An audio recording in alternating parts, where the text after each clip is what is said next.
Imagine going to dinner with friends. You are on a budget, so you order an iced tea and soup. Your friends order steak, shrimp, and lobster, even though they are on a budget and can't afford it. When the check arrives, rather than do the math, your friends agree that the bill should be split evenly amongst everyone. How fair is that? That is socialism. With socialism, you are forced to pay whether you go or not, and whether you eat expensive or cheap. If you go and you are forced to pay for everyone along with everyone else, then of course you will order something you really want, not being budget conscious at all. If it bankrupts everyone, including you, well, it's not your fault, is it? It is human nature that when you have to pay, no matter what you do, you are less careful. People are less careful with other people's money. College is the same way with socialism. Whether you go or not, and whether they allow you to go to college or not, you have to pay through taxes. The thing is that socialists neglect to tell you why the college is free and who really pays for it. Free anything from the government creates more corruption, and I will show you how. Think about it. If it is free, how do the teachers get paid? Where is the government getting the money from? The taxpayer. Let's take a look at what led up to our current bloated system. In the late 1800s, the government started guaranteeing payments to college for our military. Colleges used to cost about $1,200 to $2,500 a year. The colleges raised their rates about $100 every 2 years. $100 every 2 years. In 1965, under President Johnson, a Democrat, the government started making radical changes to financial aid. They widened the eligibility of financial aid to more than the military, and the government started guaranteeing payments to the financially strapped. After the implementation, coincidentally, in 1968, colleges raised their rates much higher and at a more rapid pace, about $1,000 every year. How is that justified? It's not. Why? Because they knew they would get paid. The government said it was guaranteed.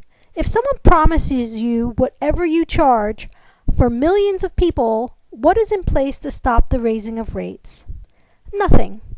If you do it subtly, no one will notice, and if they don't notice, they don't complain. Now, it is noticeable, and instead of blaming the colleges or the Democrats, the response is to make the government open it up and widen it even more? Where is the logic in that? It's corruption. Let's imagine that socialism was implemented this year. Currently, our country is $19 trillion in debt and increasing every year just on interest alone. That is with the existing debt only. Divide 19 trillion by the 145 million working adults. That comes to about $131,000 for each working adult. I can't afford to pay that debt, and neither can my friends. The average income is $48,000, and people are scraping to get by. Now, the cost of a community college right now is about $9,410 a year. There are 20 million college students right now. That comes to an additional $188 billion per year on the backs of the 145 million working adults who are already in debt $131,000 each and increasing every day. Let's simplify this. According to Forbes, worldwide, all billionaires' aggregate net worth is less than $6.5 trillion. So even if you took everything from all the billionaires from all over the world, it is still not enough. So where will the remaining $13 trillion come from? It still comes to $90,000 each for the rest of the working adults. If we make it free, more people might register for college, right?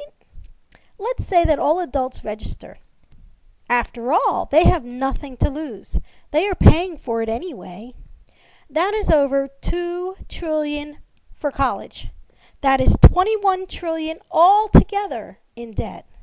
So altogether that comes to $16,000 per year per working adults just for tuition. For other people, just for tuition for other people until the day you die, not including the national debt. Now, we haven't included health care or anything like this. This is just college and the current national debt. If you took everything from the billionaires, it is still not enough.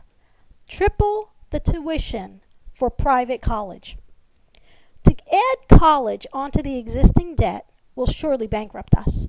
So yes, you may be able to get it free for now, but not for long and not for the rest of us. You will have to pay for it as soon as you start working, which means that if you make $40,000 a year, you will have to hand over $16,000 for college and another $14,000 for health care and another $3,000 for infrastructure. That will leave you about $7,000 a year. That is about $583 a month for your rent, your food, your entertainment, and transportation. College fees go up because they are corrupt too. So why do they lie about it? They want your vote. You have to understand that socialists, democratic socialists too, in politics, know that socialism does not work, and as a leader, those at the top will be taken care of and become more powerful. For everyone else that is not in politics, they believe what the person says, and they think it will work if the entire world were socialists too, but it won't. Remember, 1, leaders know that without enough money coming in, they will go bankrupt faster. They need new resources to hide the truth about socialism. And 2, followers think there is enough money in this entire world to pay for all the costs. They are counting on everyone paying and not everyone going. If you take the entire wealth and divide it by the entire number of people, it is still not enough. This may explain why they like abortions, but I will address that in another video.